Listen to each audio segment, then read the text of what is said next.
Jadi hidayah itu terbagi tiga. Ada hidayah basyariah, ada hidayah irsyad, ada hidayah taufik. Hidayah basyariah ini untuk kita gunakan mendapatkan hidayah irsyad, nasihat.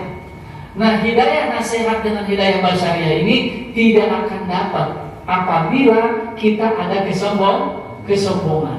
Nah, hidayah terakhir adalah taufik. Hidayah taufik ini perlu kita pinta kepada Allah, dan itu yang selalu kita lakukan. Betul nggak? Setiap dalam sholat kita berdoa berapa kali sehari semalam? 17. Ihdinas siratal mustaqim. Benar ya Pak? Kita minta terus petunjuk kepada Allah Subhanahu wa taala agar kita berada di jalan yang lurus. Mudah-mudahan apa yang kita mohonkan diberikan oleh Allah Subhanahu wa taala. Billahi min syururi anfusina wa min sayyiati a'malina. May yahdihillahu fala mudilla lahu wa may yudlil fala hadiya lahu. Wa asyhadu an la ilaha illallah wahdahu la syarika lahu wa asyhadu anna Muhammadan abduhu wa rasuluhu la nabiyya ba'da. Allahumma shalli wa sallim wa barik ala Rasulillah Sayyidina Muhammad ibni Abdullah wa ala alihi wa ashabihi wa man tabi'a risalata. Amma ba'du, faqala ta'ala a'udzu billahi minasy syaithanir rajim. Bismillahirrahmanirrahim. Ya ayyuhalladzina amanu taqullaha wal tanzur nafsum ma qaddamat lighadin. Wa qala Nabi sallallahu alaihi wasallam balighu anni wa ayah. Wa qala aidan utlubul ilma min al-mahdi ila al-lahd. Pertama-tama kita sama-sama mempersembahkan kehadiran Allah, puji dan juga syukur. Karena sesungguhnya segala puji hanya untuk Allah Subhanahu wa taala. Tak lupa kita mohon pertolongannya dan juga mohon hidayahnya. Karena apabila kita diberikan hidayah oleh Allah, maka tidak ada yang bisa menyesatkan kita. Sebaliknya kata Rasulullah, wa may yudlil fala hadiyalah. Siapa yang tidak diberi hidayah oleh Allah atau siapa yang disesatkan oleh Allah, maka tidak ada yang bisa menunjukinya atau menasihatinya. Untuk itu kita senantiasa mohon kepada Allah Subhanahu wa taala, semoga Allah memberikan hidayah kepada kita semua. Amin. Salawat dan salam kita mohonkan kepada Allah, semoga senantiasa tercurah keharibaan baginda Rasulullah Nabi Muhammad sallallahu alaihi wasallam. Salawat dan salam ini jangan pernah berhenti dan jangan sedikit kita menyampaikannya. Karena kita ibadahnya sedikit, berbuat dosanya banyak, sehingga dengan kenikmatan yang kita terima dari Allah Subhanahu wa taala, kayaknya apabila mengharapkan surga karena ibadah kita sangat jauh. Oleh karena itu maka tidak ada lain kecuali kita berharap syafaat Rasulullah SAW. Semoga dengan cintanya Rasulullah kepada kita, Allah mengizinkan beliau Rasulullah SAW untuk memberikan syafaat kepada kita semuanya. Karena tidak ada yang bisa memberikan syafaat illa bi'idzni, kecuali atas izin Allah Subhanahu wa taala. Salawat dan salam juga kita sumbangkan kepada keluarganya Nabi dan juga para sahabatnya. Wa man tabi'a risalata, tidak lupa juga kepada orang-orang yang mengikuti risalah Rasulullah SAW. Semoga kita termasuk di dalamnya, yakni yang mengikuti risalah Rasulullah, sehingga insya Allah kita pun terus akan mendapatkan salawat dan salam Allah SWT. Amin ya Allah ya Rabbal alamin. Yang saya hormati para pengurus DKM Masjid Al-Fat, dan juga alhamdulillah akhirul kiram fisabilillah Bang Awi yang hampir tahun Bang Awi.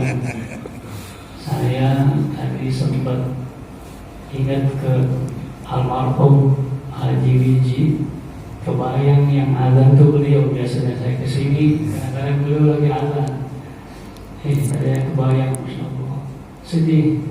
Pas lagi hidup ada yang nunggu Bang Awi, biasa kalau di kamar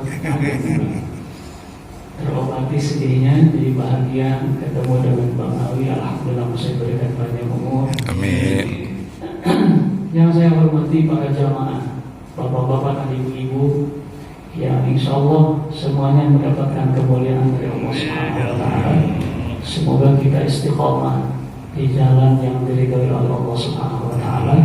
Salah satunya berjamaah sholat subuh. Jadi insya Allah mudah-mudahan kita akan mendapatkan keberkahan dunia maupun di akhirat. Amin. Bismillahirrahmanirrahim. Allahumma faqihna fid din wa 'allimna al-hikmata wa ta'wil al-Qur'an al-'azim wal hadis wa tafsir wa ghairiha. Allahumma ij'alna fusahatan lisan wa bilawatan fil kalam. Allahumma arzuqna ilman nafi'an wa fahman wa malan katsir min ladun hakimin alim bi rahmatika ya arhamar rahimin. Alhamdulillah.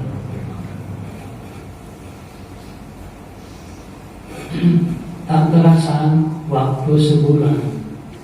Saya masih ingat waktu pertama setelah Ramadan ini ketemu tanggal 4 bulan lalu. Karena ada suatu dan lain hal, baru ini kita bertemu lagi. Saya masih ingat dengan membuka agenda kajian yang diberikan di masjid ini. Beberapa pertemuan yang lalu kita telah membahas terkait dengan ibadah yang mabrur. Tapi kalau saya tanya rinciannya, saya yakin jangan ditanya bapak-bapak. Pasti kalau ditanya untuk kajian hari ini berharap mudah-mudahan nasihat ini, kajian ini untuk mengingatkan saya khususnya, dan juga mudah-mudahan kita semuanya. Kita kajiannya, kita mengkaji tentang perlunya hidayah. Atau lebih ekstrim lagi, saya ingin memberikan tema pada kesempatan ini, keangkuhan penyebab tertutupnya hidayah. Nanti kita bahas, ternyata kesombongan itu faktor utama yang bisa menutup hidayah, petunjuk. Nah, sebelum kita ke tema itu, saya ingin mengulang kembali. Kenapa saya katakan mengulang kembali? Karena ini saya juga ingat pernah saya sampaikan di hadapan bapak-bapak semuanya. Tapi kalau ingin membuktikan apakah bapak-bapak masih ingat atau enggak, saya boleh bertanya dulu. Hidayah itu saya pernah sampaikan terbagi 3. Tolong sebutkan satu-satunya. Ini kayak anak SD. Masih ingat Pak? Yang pertama hidayah apa? Lupa lagi. Udah lama saya bawahi. Lupa. Hidayah itu ada 3. Yang pertama, hidayah itu ada hidayah basyariah. Hidayah basyariah itu jasad kita yang ada dalam diri kita. Basyar, ciptaan Allah Subhanahu wa Ta'ala. Apa yang ada dalam diri kita hidayah dalam bentuk basyariah ini, yaitu hidayah ciptaan Allah yang Allah berikan kepada kita semuanya manusia yang diciptakan oleh Allah, sebagaimana yang kita kenal dengan sebutan panca indera. Sebagaimana yang Allah sampaikan di dalam firman-Nya, wallahu akhrajakum min butuni ummahatikum la ta'lamuna syai'an wa ja'ala lakumus sam'a wal absara wal afidah la'allakum tashkurun. Jadi Allah sampaikan bahwa Allah keluarkan kita semua dari rahim ibu kita dulu itu la ta'lamuna syai'an, tidak tahu apapun. Walaupun hanya sedikit, syai'an di situ menunjukkan bahwa apapun yang Allah berikan sedikit. Syai'an dalam bentuk yang sedikit. Sedikit pun kita tidak tahu apa-apa ketika lahir ke alam dunia ini. Jangankan yang lain-lainnya, bapak kita, ibu kita juga kita nggak tahu. Betul nggak? Tapi kemudian kata Allah, wa ja'ala lakumus sam'a, saya berikan, saya jadikan, kata Allah, untuk kalian semuanya sama pendengaran. Ada berapa pendengaran ini? Kanan satu, kiri satu. Kemudian wal absara, dan Allah berikan kepada kita penglihatan mata, kanan, kiri, dua. Wal afidah, dan Allah berikan kepada kita afidah, itu hati.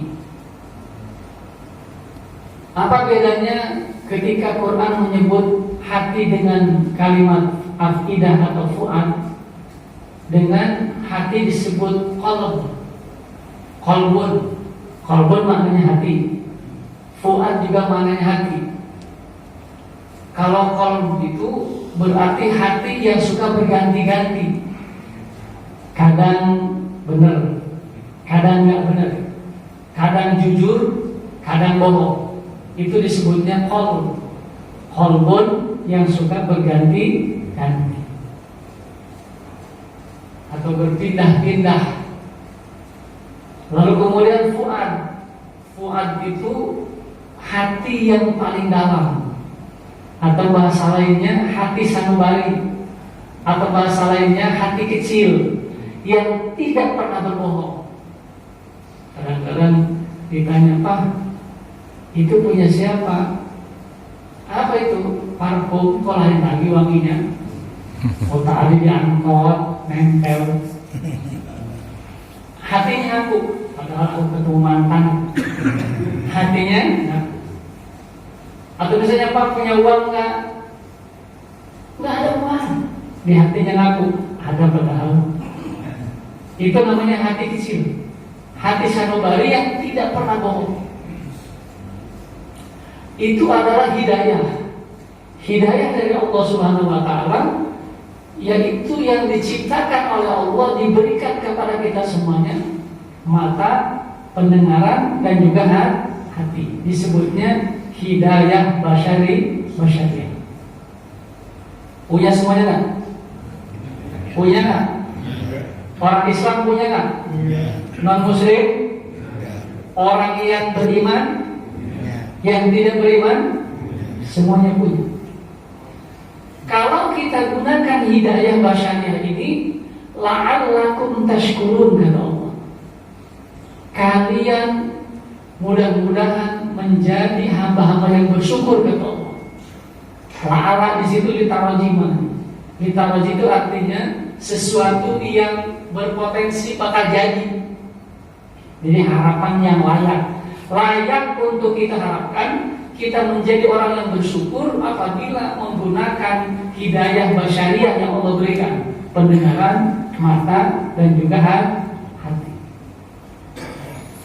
Hidayah basyariah ini untuk apa? Untuk kita gunakan melihat hidayah yang lain. Hidayah yang kedua. Apa hidayah yang kedua? Masih ingat kan? Masih ingat kan? Hidayah yang kedua itu hidayah irsyad, hidayah penerang, hidayah pelajaran, hidayah nasihat.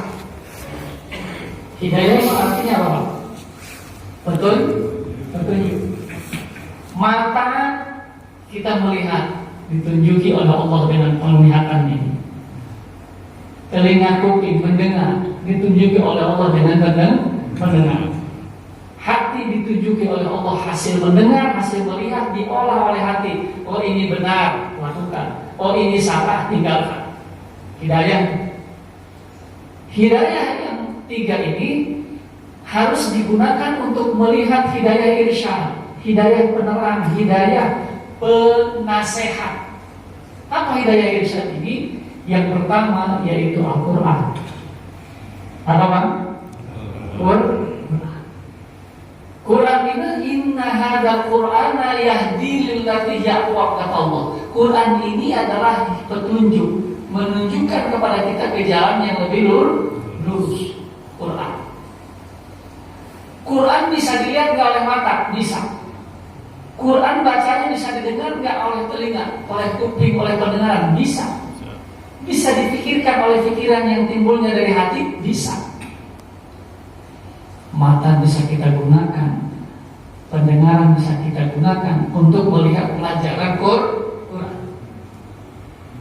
Selain Quran, hidayah irsyad itu apa? Nasihat Nabi. Nabi yang sudah tidak ada, yang ada kodifikasi hadis, tulisan hadisnya yang sudah dibukukan oleh para ulama. Hadis Rasulullah SAW yang diriwayatkan oleh Imam Bukhari, Imam Ahmad, Imam Tirmidzi dan lain sebagainya. Nasihat-nasihat dari Rasulullah SAW. Nah, Rasulullah sudah wafat, yang ada hadisnya ditulis oleh Rasulullah.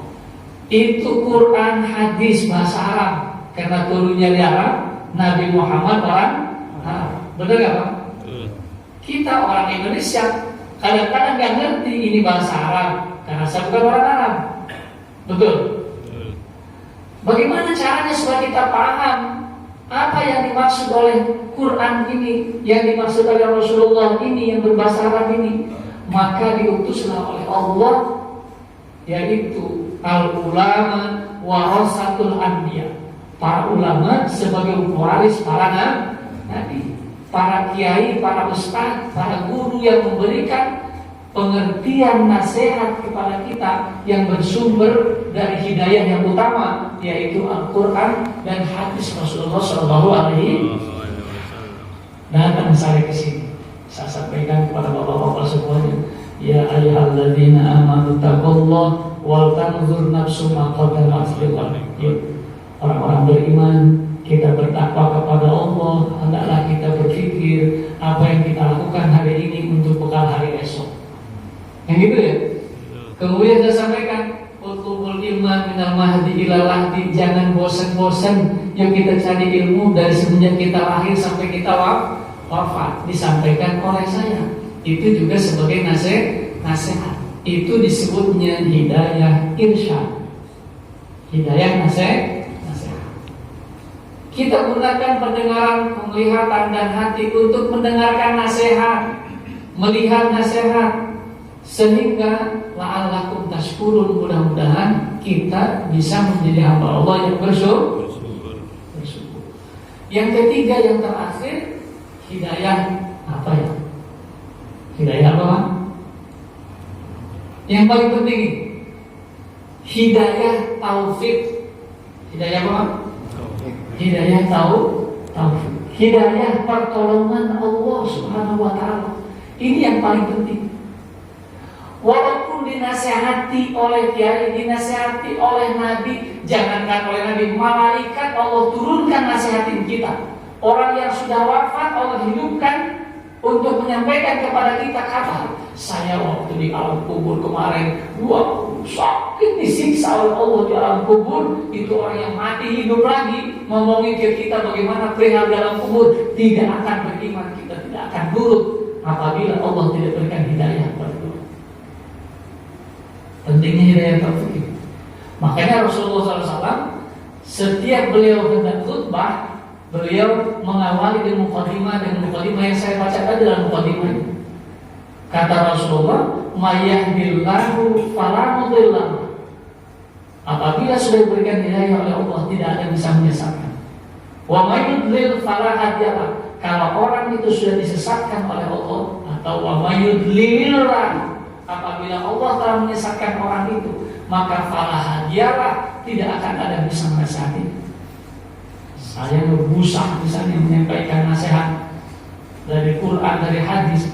Apabila Allah tidak memberikan hidayah taufiknya, tidak akan kita bisa melakukan apa yang dinasihatkan. Bapak dan Ibu hadirin rahimakumullah, itulah yang disebut dengan hidayah. Nah, hidayah yang tiga ini itu tidak akan berfungsi, tidak akan masuk, bahkan tertutup dari hidayah itu apabila dalam hati kita ada keangkuhan, ada kesombongan.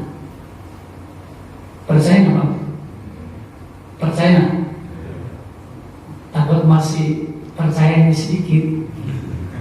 Saya ingin mengajak kita untuk mengkaji tentang benar nggak sih kalau sombong itu bisa nutup hidayah. Ingat sejarah iblis, Pak? Si iblis jin, ada yang mengatakan itu malaikat, ada yang mengatakan jin, ada yang mengatakan itu ciptaan Allah yang lain. Itu namanya penafsiran ulama berbeda-beda. Yang jelas siapa iblis ini? Iblis itu makhluk Allah yang tadinya dia makhluk yang paling duluan taat dibandingkan dengan manusia. Makhluk Allah yang paling duluan menikmati kehidupan di surga sebelum manusia. Namanya iblis. Si iblis ini makhluk Allah yang durhaka. Disebutnya iblis. Ketika Allah sampaikan, wa in qala rabbuka lil malaikati inni ja'ilun fil ardi khalifah qalu ataj'alu fiha ma yufsidu fiha wa yasfiku dima. Terus itu dialog Allah dengan para malaikat. Ketika Nabi Adam sudah diciptakan oleh Allah Subhanahu wa taala, sudah diberikan ilmu oleh Allah Subhanahu wa taala, kemudian Allah menyuruh kepada malaikat agar sujud. Kemudian semuanya sujud illa iblis, kecuali iblis. Belis itu bandel. Belis itu enggak nurut. Belis sama tuh orang. Nah, iblis. Ketika iblis ini nggak sujud, Pak, lam yakum minas sajidin. Ini di surah Al-A'raf. Kemudian di dalam surah Al-Hijr juga hampir sama maknanya. Si iblis ini nggak sujud, tidak mau sujud. Lalu kemudian Allah nanya, qala ma mana'aka alla tasjuda in amartuk. Kata Allah. Kita garis bawahi, Pak, di situ ada in amartuk. Itu yang kita garis bawahi, itu masih tanda itu. Kata Allah, qala ma mana'aka. Hei iblis, apa yang menyebabkan kamu itu alla tasjuda, yang menyebabkan kamu tidak mau sujud itu? In amartuk, ketika saya menyuruh kamu sujud. Lalu kemudian kata si iblis apa? Qala ana khairun min, saya lebih hebat dibandingkan dengan dia. Dengan siapa? Nabi Adam. Dia si iblis ini tidak melihat siapa yang memerintahnya, tetapi dia melihatnya sasaran yang disuruh oleh Allah untuk sujudnya. Nabi Adam. Bahasa lainnya, iblis ini dia tidak melihat hakikat, tapi yang dia lihat syariat. Dia tidak menggunakan hakikat, tapi yang dia gunakan syariat. Kan ada syariat, ada hakikat. Kemudian baru ma'rif. Si iblis ini lupa hakikat, yang dilihat oleh dia syariat. Dia tertutup dari hidayah Allah sehingga hakikatnya tertutup. Kalau dia sadar hakikat yang menyuruhnya itu Allah, pasti dia sujud. Tapi karena dia tertutup dari hidayah Allah, maka hidayah itu menutup dirinya. Lalu kemudian dia lupa hakikat yang ingat oleh dia syariat. Syariat yang dilihat oleh si Adam. Adam itu diciptakan dari apa? Khalaqatani min narin wa khalaqatahu min tin. Saya diciptakan dari api, sementara Adam diciptakan dari tanah. Ya, sombong iblis itu. Sombong iblis itu. Aba wastakbaro, kata Allah di surah Al-Baqarah, si iblis itu enggan sujud kepada Nabi Adam itu atas perintah Allah karena dia takabur. Gitu ya? Karena takabur. Nah, beda dengan di surah Al-Hijr. Allah bertanya, ya iblis, malaka ala takuna ma'as sajidin.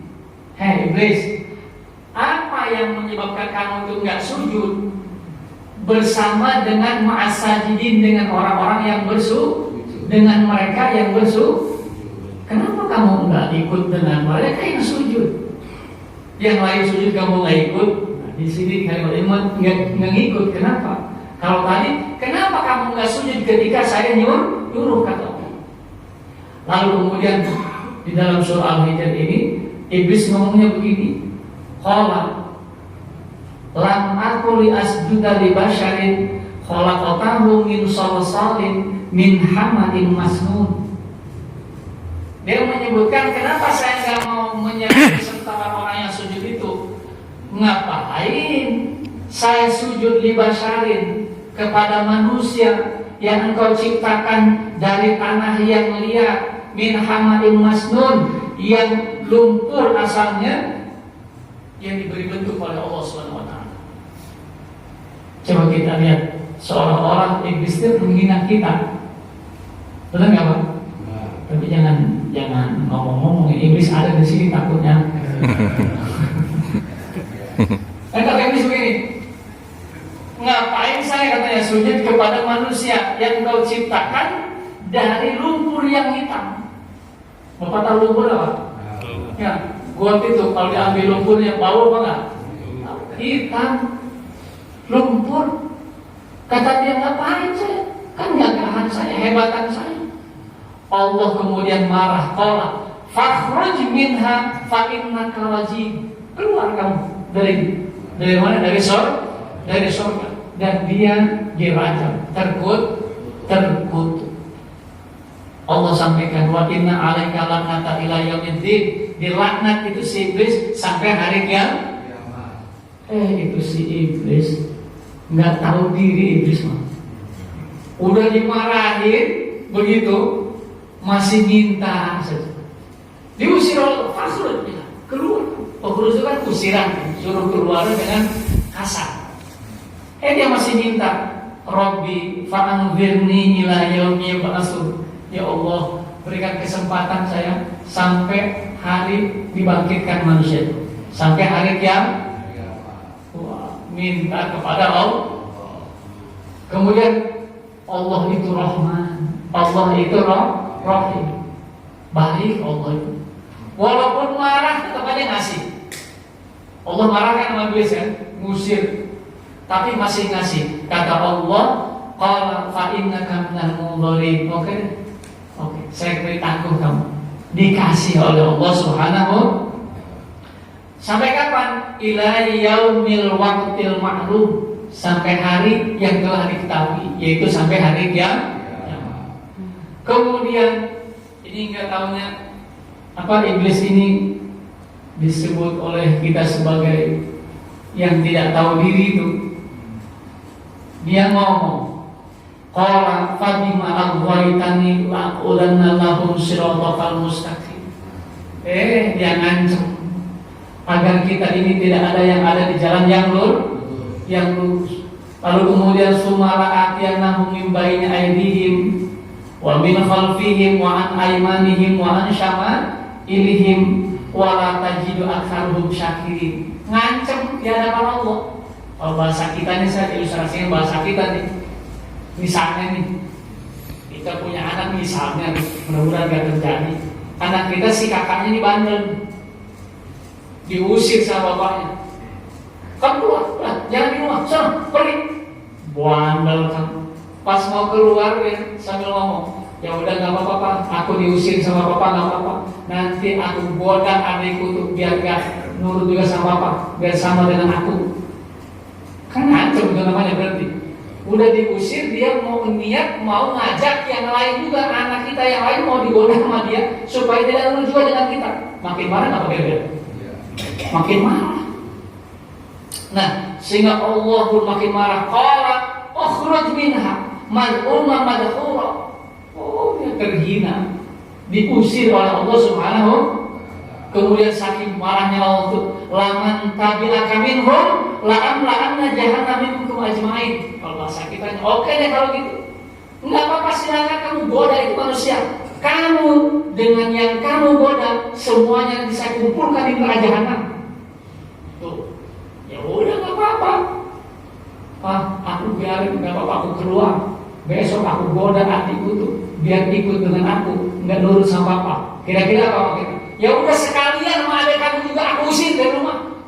Tuh, buat-buatnya diusir. Kata Allah, oke nggak apa-apa, kamu goda manusia. Kamu dan manusia yang tergoda oleh kamu semuanya aku kumpulkan di neraka jahanam. Nah, alhamdulillah semua Allah. Mudah-mudahan kita jangan tergoda oleh iblis. Nah, Bapak Ibu rahimakumullah, kembali ke tema tadi. Iblis ini makhluk yang lebih duluan dibandingkan dengan manusia ketaatannya kepada Allah Subhanahu wa taala. Dan dia paling duluan merasakan nikmatnya di surga dibandingkan dengan Nabi Adam alaihissalam. Betul gak? Dalam sejarahnya, iblis ini paling taat kepada Allah lebih lama dibandingkan manusia. Dengan manusia ini sujudnya kepada Allah Subhanahu wa taala. Ternyata karena dia takabur, yang duluan itu takaburnya dia, sombongnya dia, tertutup dari hidayah Allah Subhanahu wa taala, sehingga mengakibatkan dia tidak bisa masuk ke hidayah ke dalam dirinya. Lupa kepada hakikat yang ada syariat. Apa sih maksudnya dari tadi hakikat syariat? Agar lebih jelas maksud saya ini.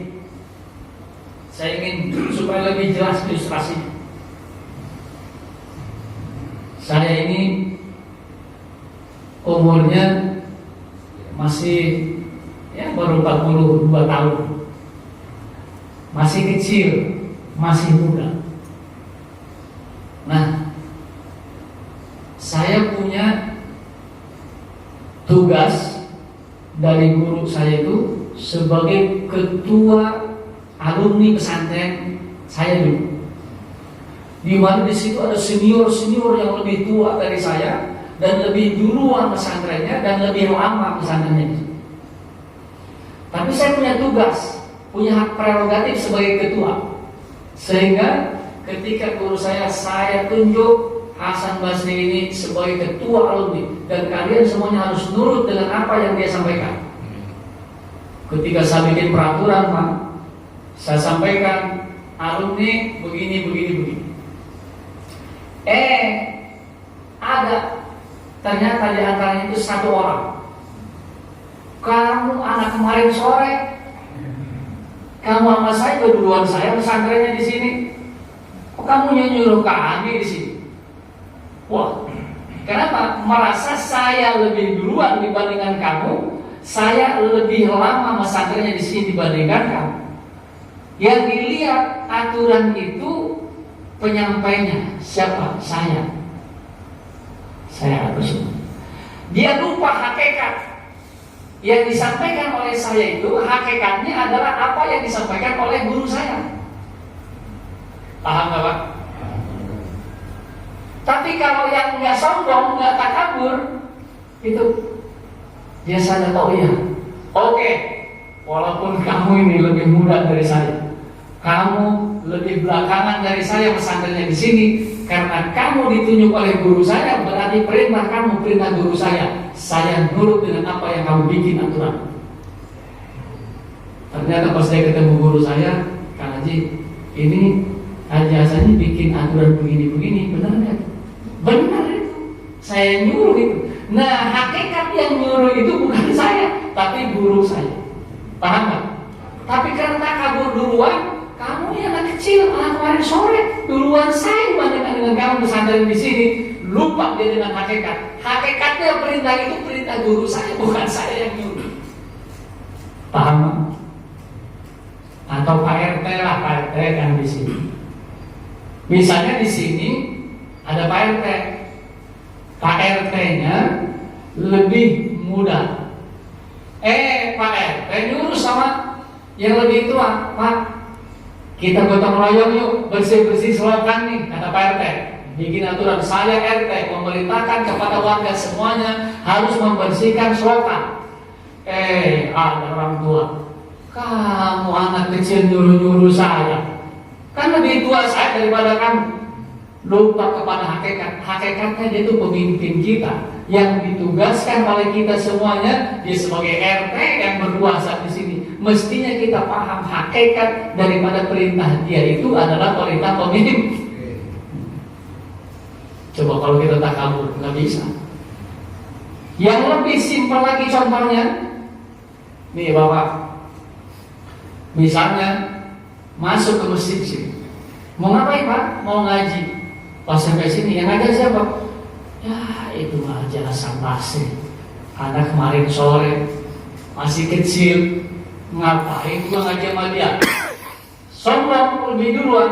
Kira-kira masuk ke nasihat saya? Nah, betul. Kita masuk ke masjid nih. Siapa yang ngajar sekarang? Ustaz Anu. Alah, anak kemarin sore. Gua juga tahu ya. Pesantrennya juga cuma berapa tahun? Alah, gak ada apa-apanya dia dibandingkan dengan dia. No. Kan kadang-kadang dalam bahasa Sunda tuh gini, buka kampis namanya. Kadang-kadang kita membanggakan orang lain. Benar apa? Alah, daripada Ustaz ini mendingan Ustaz Dono. Dia mah gak Ustaz Dono. Ustaz Dono mantap. Dia mah apaan? Ngapain? Kira-kira mau ngaji gak orang itu? Mau ngaji gak? Enggak. Kenapa? Karena adanya rasa takab. Padahal unzur maqala wala tanzur man qala, kata Sayyidina Ali. Lihatlah apa yang disampaikan, jangan melihat kepada yang menyampaikan. Benar ya Pak? Ini zaman saya sekolah dulu. Zaman sekolah belum paham. Pas siapa yang ngajar? Ibu Anu. Enggak, aku malas sama ibu itu. Ngapain aku mau ibu itu? Sombong dalam diri kita. Sombongnya macam-macam. Apakah karena ilmu, apakah karena harta, kan bisa jadi. Ya kan? Atau gak usah ngomongin ngaji deh, gak usah ngomongin ngaji. Kita dalam kehidupan aja. Misalnya ada orang, dia lebih miskin dari kita lebih kaya misalnya. Dia misalnya nyuruh kita atau ngajak kita, kitanya sok orang miskin tuh ngajarin gua. Gagahan gua dari dulu. Kira-kira itu nasihat orang miskin masuk gak ke kita? Enggak. Benar gak Pak? Berarti apa penutup hidayah itu? Takab. Percaya gak? Benar gak Pak? Termasuk kepada Quran ini. Kalau kita takabur kepada Quran, ngapain di Quran? Tuh, nggak mungkin Quran bisa masuk ke hidayah. Benar gak Pak? Rasulullah dengan hadis, Allah ngapain hadis? Kalau percaya hadis, tuh bisa masuk ke nasihat Rasulullah? Enggak. Benar gak Pak? Nah, begitu juga dalam ngaji. Ini contoh konkret lagi. Bapak-bapak kan udah, katakanlah udah sepuh-sepuh misalnya, dan belajar sholatnya dari kecil. Ya kan? Benar gak Pak? Dari kecil kita belajar sholat. Pas gitu ada pas ngaji di Masjid Al-Fatih ini, ada ustaz bawa kita fikih. Ngaji fikih, ngebahas bab sholat, rukun sholat, rukun wudu gitu. Pas itu kita sombong nih, alah itu gue juga dulu udah pinter, dari kecil udah ngaji gue itu, udah paham gue rukun wudu tahu dan juga 6 gitu rukun wudu. Ngapain gitu-gitu dia aji lagi? Gue juga dari kecil udah belajar itu. Kira-kira bisa masuk ke nasihat si guru itu? Paham Pak? Berarti kalau kita ingin masuk hidayah kepada diri kita, apa yang harus dihilangkan? Kesombongan, ketakabur. Betul? Percaya? Buktinya si iblis tadi. Iblis lebih pintar dari manusia. Iblis lebih duluan hebatnya di surga itu dibandingkan dengan manusia. Tapi karena ketakaburan dia, tertutup pintu hidayah, sehingga dia lupa kepada hakikat. Yang ada dia hanya syariat yang melihat sama dia si Adam aja, si Adam. dia tidak ingat dengan hakikat yang nyuruh itu. Amartu, kata Allah, ketika saya nyuruh, yang nyuruh itu Allah. Saya tanya, kira-kira iblis kalau sadar aja dia bahwa yang nyuruh itu Allah, sujud nggak kira-kira? Sujud. Jangankan suruh sujud, suruh apa aja sama Allah nurut pasti. Benar kan? Nah, tapi karena duluan takabur, maka dia tidak nurut. Nah, itulah sifat iblis. Berbeda dengan sifat Nabi Adam alaihi salam. Nabi Adam ketika ditegur oleh Allah, kalau tadi kan iblis ditegur oleh Allah nih. Iblis, kenapa kamu nggak sujud ketika saya suruh? Ngapain saya mau gitu malah? Ngapain saya sujud sama Adam? Adam diciptakan dari air. Tapi kalau Nabi Adam alaihi salam nggak begitu. Nabi Adam ketika Allah marah, Allah kan marah nih. Sikatnya nih di dalam firman-Nya kalau saya bacakan kepanjangan. Ketika Nabi Adam itu terbuka auratnya ketika makan buah khuldi, kata Allah, Adam, kan saya udah nurut sama kamu. Jangan dekat-dekati pohon ini. Kan gitu ya? Wala taqraban hadhis sajarah. Kan saya udah nyuruh jangan dekat-dekat pohon ini. Tapi kenapa justru kamu deketin malah dimakan lagi? Ya kan gitu. Ditanya, disalahkan oleh Allah SWT. Lalu kemudian apa Nabi Adam mau? Apa kata Nabi Adam? Gara-gara si iblis itu ya Allah, apa begitu? Enggak. Kata Nabi Adam apa? Rabbana zalamna anfusana wa illam taghfir lana wa tarhamna lanakunanna minal khasirin. Padahal jelas-jelas itu iblis menggoda Nabi Adam alaihissalam. Kata iblis, kamu betah dari surga ini? Betah. Kamu tahu nggak kenapa Allah nyuruh kamu jangan dekat-dekat pohon itu? Nggak tahu tuh. Karena Allah nggak ingin kamu menjadi malaikat, atau Allah nggak ingin kamu tuh kekal di surga ini. Betah kamu di surga? Betah. Ingin selamanya? Ingin. Enak kan? Enak. Nah, kenapa kamu dilarang dekat-dekat pohon itu? Karena Allah tidak ingin kamu tuh kekal di sini. Benar, Iblis? Benar. Sumpah kata Iblis. Iblis itu sumpah wa qasamahuma, sumpah itu kepada Nabi Adam sendiri. Sumpah dan laminan nasihin, aku ini hanya nasihatin kamu doang. Iblis tuh. Coba Nabi Adam apakah ngomong kepada Allah, ya Allah, itu iblis pakai sumpah segala, ya Allah mau saya. Tapi Nabi Adam nggak ngomong begitu. Apa kata Nabi Adam? Rabbana zalamna anfusana wa illam taghfir lana wa tarhamna. Apa artinya? Nabi Adam tidak mencari kambing hitam. Nabi Adam tidak mencari orang lain yang berbuat kesalahan, tapi Nabi Adam sadar pada dirinya, ya Allah, sungguh saya telah zalim kepada diri saya sendiri. Siapa itu? Nabi Adam. Bapak-bapak begitu nggak? Pak, jangan begitu. Waduh, bapak ini bagaimana? Aduh Pak, bukan salah saya Pak. Ini gara-gara dia sih godain saya terus. Pak, ini ada orang dimarahin sama istrinya. Papa ini ngapain sih itu? Bukan salah aku mah, dianya soalnya godain terus mah. Tuh, yang cari kesalahan dia orang dianya ganjen. Nabi Adam udah jelas-jelas yang salah itu iblis godain dia, tapi Nabi Adam tidak menyalahkan iblis, kembali kepada dirinya, menyalahkan dirinya sendiri. Rabbana zalamna anfusana, ya Allah, aku telah zalim kepada diriku sendiri. Benar kan? Enggak ada itu si iblis zalim kepada saya. Enggak gitu. Kita ini anak cucunya Nabi Adam, tapi kadang-kadang nyontohnya kepada iblis.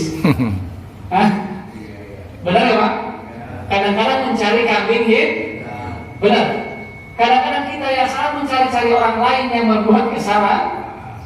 Itu saya ingat itu ada teman saya gitu, istrinya marah. Coba tolong bilang sama temannya itu, teman saya. Kenapa emang? Itu dia saya sampaikan.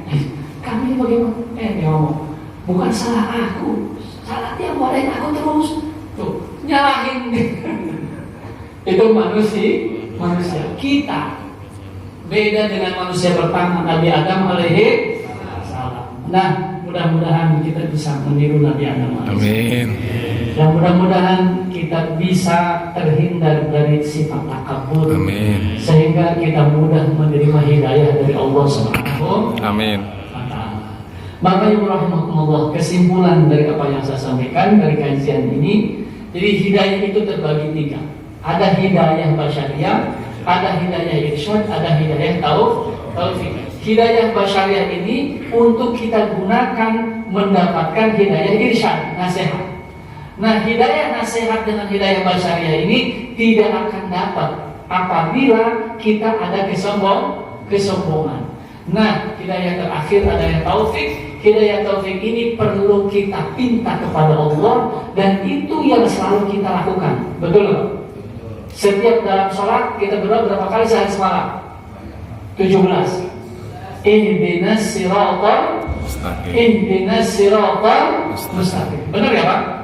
Kita minta terus petunjuk kepada Allah Subhanahu wa taala agar kita berada di jalan yang lurus. Mudah-mudahan apa yang kita mohonkan diberikan oleh Allah Subhanahu wa taala. Amin. Amin ya Allah ya Rabbal.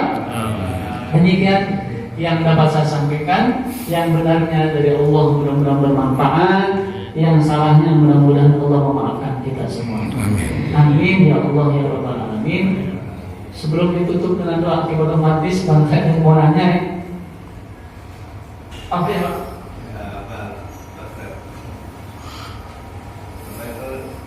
Andai kata Nabi Adam juga keluar dari surga, apakah mungkin Allah menciptakan manusia juga begitu?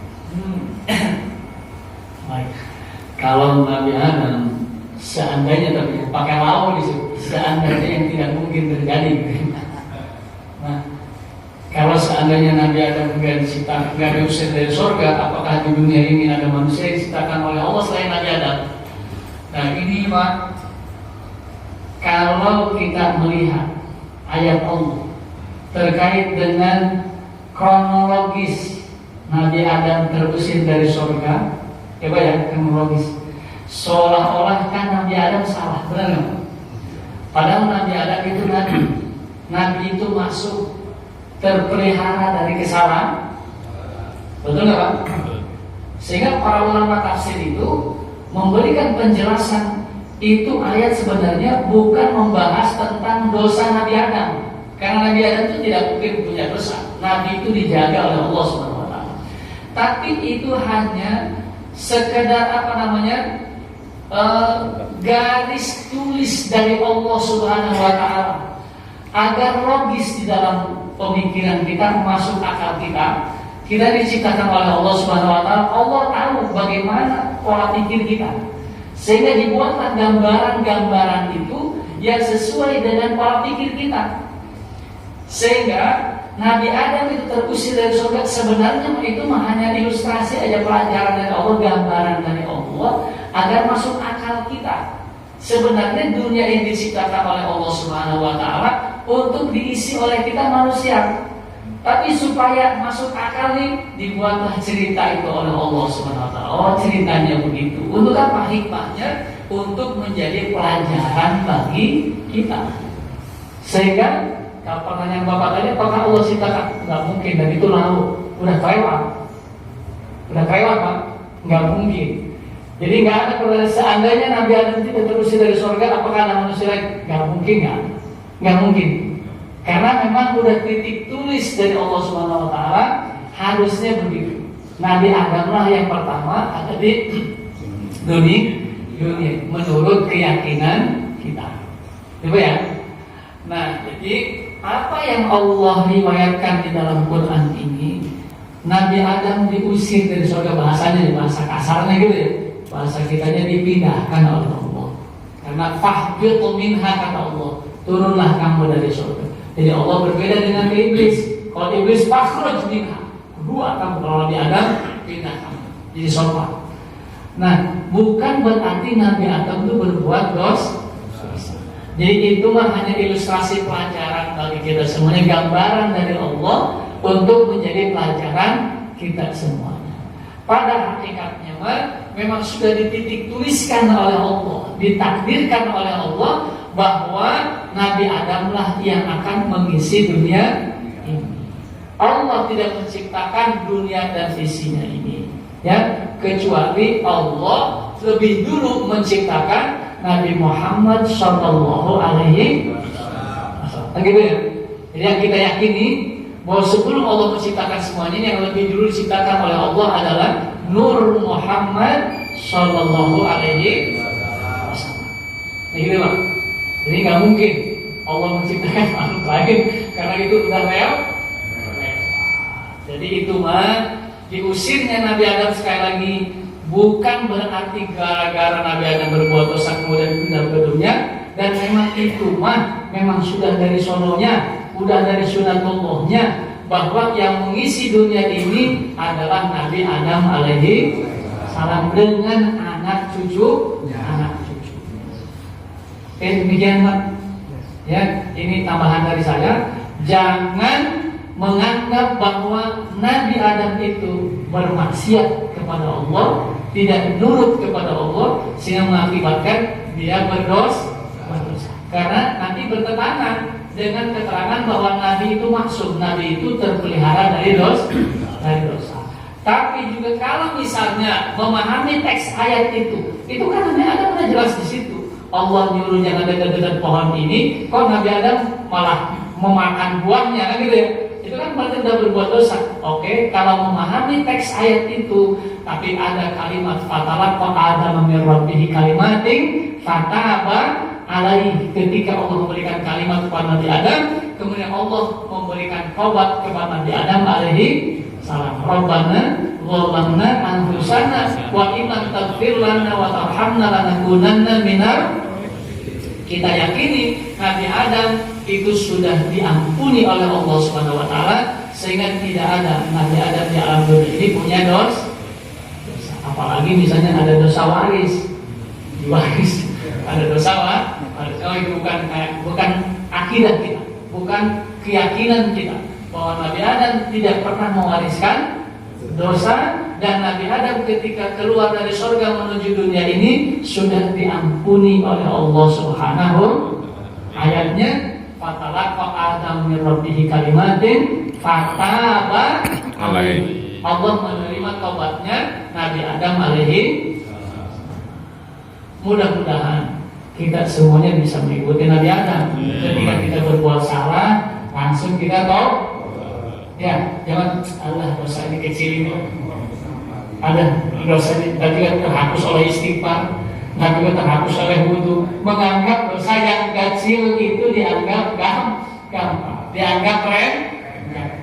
Ketika kita berbuat dosa kecil, apalagi besar, kita harus taubat kepada Allah. Mumpung dikasih ingat astagfirullahaladzim, ya Allah ini dosa, ya Allah, jangan sampai saya berbuat lagi.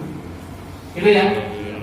Insya demikian, yuk kita sama-sama tutup dengan subhanallah wa bihamdika asyhadu an la ilaha illa anta astaghfiruka wa atubu ilaik. Astaghfirullah rabbal baraya, astaghfirullah minal khataya.